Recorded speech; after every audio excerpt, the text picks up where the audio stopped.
Hi, எல்லாருக்கும் வணக்கம். இன்றைக்கி நம்ம என்ன பார்க்க போகிறோம்னா எள்ளு பொடி எப்படி ரெடி பண்ணுறது அப்படின்னு பார்க்க போகிறோம். ஓகேவா?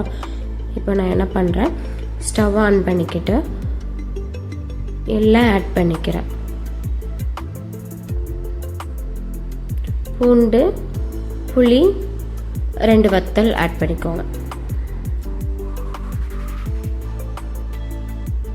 ஸ்டவ் மீடியம் ஃப்ளேமில் இருக்கட்டு, ஹை ஃப்ளேமில் வேண்டாம். எள்ளு கருகிரும். எள்ளு கருகிருச்சுன்னா பொடி கசக்கும், டேஸ்ட் இருக்காது. மீடியமில் வச்சு நல்லா ஃப்ரை பண்ணி விடுங்க. கொஞ்சம் நல்லா ஃப்ரை ஆகட்டும். எள்ளு கொஞ்சம் நேரத்தில் வெடிக்க ஆரம்பிக்கவும் ஸ்டவ் ஆஃப் பண்ணிவிட்டு அதை வேற ஒரு பாத்திரத்துக்கு ட்ரான்ஸ்ஃபர் பண்ணிடுங்க. ட்ரான்ஸ்ஃபர் பண்ணலைன்னா எள்ளு கருகிரும். அது அப்படியே கூல் டவுன் ஆகட்டும். இப்போ இதை ஒரு மிக்ஸி ஜாருக்கு ட்ரான்ஸ்ஃபர் பண்ணிவிட்டு சால்ட் ஆட் பண்ணிக்கோங்க. நல்லா கிரைண்ட் பண்ணி எடுத்துக்கோங்க. நல்லா பவுடராக வர மாதிரி கிரைண்ட் பண்ணி எடுத்துக்கோங்க. அப்போ தான் சாப்பிட்றதுக்கு நல்லாயிருக்கும். இது கூட நீங்கள் கொஞ்சம் பொரிகடலை ஆட் பண்ணாலும் ஆட் பண்ணிக்கலாம்.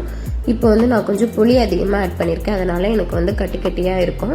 இல்லை உங்களுக்கு நல்லா உதிர்ந்துக்கிட்டு வேணும் அப்படின்னா கொஞ்சம் புளியை கம்மி பண்ணிவிட்டு நீங்கள் பொரிகடலை ஆட் பண்ணிங்கன்னா அந்த மாதிரிக்கு இருக்கும். பொரிகடலை ஆட் பண்ணாமல் புளி கொஞ்சம் கம்மியாக ஆட் பண்ணாலுமே நல்லா உதிர்ந்துக்கிட்டு தான் இருக்கும்.